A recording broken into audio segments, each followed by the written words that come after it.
Salve, salve, nação rubro-negra, muito bom dia, sejam todos muito bem-vindos ao canal Marquinhos Fla Assunção. Estamos chegando agora na manhã dessa quinta-feira para trazer as últimas informações e as principais notícias do rubro-negro mais querido do Brasil e do mundo, o Clube de Regatas do Flamengo. Inicialmente eu pediria a você que não é inscrito no canal, que se inscreva, que deixe o like, que compartilhe os conteúdos nas redes sociais, e que também você ative o sininho das notificações para que o YouTube possa notificá-los de tudo que tiver acontecendo de novidade aqui no nosso canal. Dito isso, vamos às notícias e vamos às análises do Mengão. Bom, meus amigos, bom rubro-negros, está cada dia mais difícil nós virmos aqui para analisar algum jogo do Flamengo. Muito pela falta de entrega dos jogadores e também pelas bizarrices de um treinador que nesse momento respira somente pela birra do presidente Rodolfo Landim em não demiti-lo. Flamengo foi ontem a Goiânia enfrentar o Goiás pela 24ª rodada do Campeonato Brasileiro e conquistou mais um ponto na tabela à custa de um futebol pífio, um futebol descompromissado e também um futebol preguiçoso. Ontem, pela primeira vez, eu particularmente notei um boicote em não jogar por parte dos jogadores por conta do treinador, que agoniza sob aparelhos só esperando o Landim desligar esses próprios aparelhos para que Sampaoli vá embora do Flamengo. Lamentáveis atuações de Ayrton Lucas, que nitidamente não queria jogo, não precisando nem tomar banho ao final da partida, uma vez que pouco fez, uma vez que nem suou, nem molhou a camisa, porque realmente não quis jogar futebol Ayrton Lucas. Ninguém escapou do time do Flamengo. Todos muito abaixo daquilo que são capazes de entregar. Sem vontade, sem espírito de vitória, jogadores acomodados com salários em dia. Uma exibição patética, para ser bem simples. Para não ser injusto, diria que o único que se salvou foi o goleiro Rossi, que fez sua estreia ontem e se ouve muito bem, principalmente na agilidade, na rapidez da reposição de bola, que é uma crítica que a gente faz aqui ao Matheus Cunha sempre, que fica com aqueles passezinhos trocando ali na frente da área com aquele outro Fabrício Bruno, que está se achando o Beckenbauer do futebol brasileiro. Péssimo resultado que tira o Flamengo do G4 da competição. Aí quando você pensa que já viu tudo e ouviu tudo também, vem aí o Sampaoli na entrevista coletiva do jogo dizer que o Flamengo foi muito bem, que teve o controle do jogo durante todos os 90 minutos. Ter o controle durante os 90 minutos não quer dizer nada quando você não faz nenhum gol. Para mim, 0 para o Sampaoli. Flamengo completou diante do Goiás, meus amigos, 3 jogos seguidos sem conseguir marcar um gol. Para quem está precisando de 2 gols contra o São Paulo no domingo, é bem estimulante esses 3 jogos sem marcar gols, quando nos últimos anos éramos sempre o melhor ataque dos campeonatos que disputávamos, né? Mudou da água para o vinho a situação do Flamengo.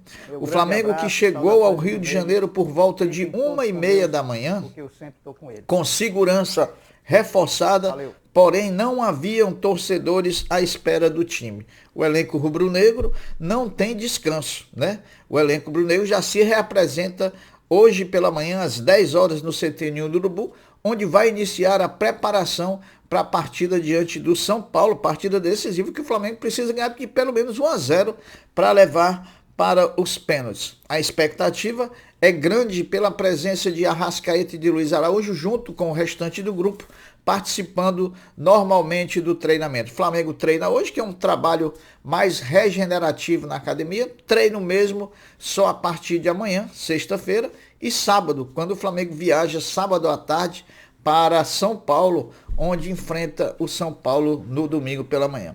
O Flamengo, categoria sub-20, jogou ontem pela manhã na Gávea contra o Botafogo, em partida válida pelas quartas de final da Copa Rio, Otávio Pinto Guimarães, e empatou no tempo normal por 1-1, pegando um gol aos 51 minutos do segundo tempo.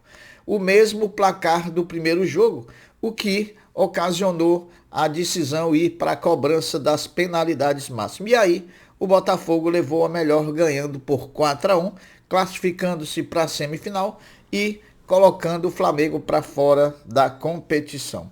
Flamengo, domingo, diante do São Paulo, em jogo de volta das finais da Copa do Brasil, vai tentar um feito inédito até então para ser campeão. Pois, historicamente, os times que perderam o jogo de ida da decisão em casa raramente conseguiram reverter o resultado da partida de volta. A gente acredita, porque a gente é rubro-negro, que se estiver jogando esse futebolzinho desse tamanhozinho que está jogando nesse momento, a gente fica um pouco descrente da capacidade do Flamengo em reverter essa situação. Mas como rubro-negro, nós vamos acreditar até o fim. Após o incidente entre Marcos Braz e um torcedor rubro-negro, o Flamengo estuda um aumento na segurança dos dirigentes e também dos jogadores a partir desse momento, pois o momento em que o clube passa, um momento conturbado, está despertando a revolta de alguns torcedores. Não digo que seja justo, mas digo que a possibilidade de haver outros confrontos é muito grande, né? Lembrando a nação rubro-negra que vai ao Morumbi assistir São Paulo e Flamengo, que a troca de ingressos se iniciou ontem em diversos pontos do Rio de Janeiro, indo até o dia 22, até amanhã, né? Até amanhã no Rio de Janeiro. Já em São Paulo, as trocas ocorrerão nos dias 22 e 23 de setembro. Então, todo mundo ligado aí para não perder essa etapa da fase de troca de ingressos. Bom, meus amigos, o Conselho Deliberativo do Flamengo informou que a emenda que proibia os sócios com cargos públicos eletivos de participarem das eleições nas candidaturas de presidente e vice-presidente de futebol foi extinta por desistência dos conselheiros que haviam apresentado essa proposta. Como essa emenda ao estatuto visava impedir o ex-presidente Bandeira de Melo de se candidatar, agora, se for da vontade dele, ele está livre para poder se candidatar. Então, toda aquela confusão que aconteceu na quinta-feira passada, na véspera da Copa do Brasil, foi em vão. Foi em vão, porque agora os autores da proposta de emenda retiraram nem mel e nem cabaço. Foi só para tumultuar o ambiente, só para tirar o conforto da gente disputar a primeira partida da final contra o São Paulo.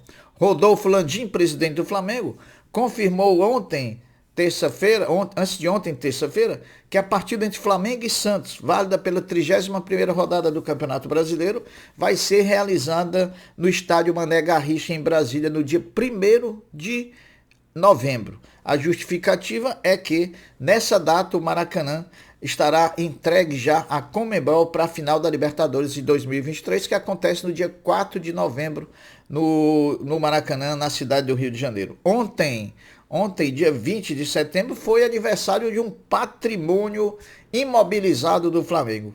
Quem é talvez o maior ganhador de títulos da história do clube. Estamos falando de Adenir Silva, que mais conhecido como Seu Deni, né, que fez ontem 74 anos e que é uma lenda viva no clube de regatas do Flamengo. Parabéns, Deni, que Deus continue lhe abençoando e derramando muitas graças na sua vida. Se o Sub-20 do Flamengo foi eliminado pelo Botafogo na Copa Rio, o Sub-17 do Flamengo, disputando o jogo de ida das quartas de finais do Campeonato Brasileiro da categoria, empatou lá em Curitiba contra o Atlético Paranaense, jogando por 2-2. O jogo de volta acontece na próxima semana no Rio de Janeiro. Marcaram para o Flamengo os jogadores Bill e também João Vitor, né?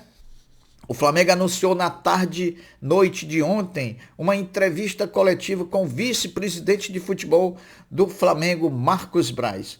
O vice-presidente falará sobre a briga em que ele se envolveu com um torcedor rubro-negro em um shopping da Zona Oeste do Rio de Janeiro na última terça-feira. A entrevista, antes marcada para o meio-dia, depois o Flamengo noticiou novamente, informando que foi remarcada para as 13 horas. Então, a entrevista coletiva do Marcos Braz não vai ser ao meio-dia, e sim às 13 horas. Então, pessoal, essas eram as notícias. A gente fica triste por mais uma exibição pífia, jogadores acomodados, sem vontade, sem sangue, um time sem alma, né? Nada parecido com o que a gente já viu do Flamengo, né? Flamengo vibrante, Flamengo raçudo, um Flamengo que vem de cara uma derrota. Ontem o empate foi um grande resultado pelo péssimo futebol que jogou. A gente espera que melhore, mas está difícil da gente encontrar essa melhora. Então, eu vou ficando por aqui, deixando um até breve, um até logo, dizendo fiquem todos com Deus, porque eu sempre estou com ele. Saudações rubro-negras. Fui, meus amigos.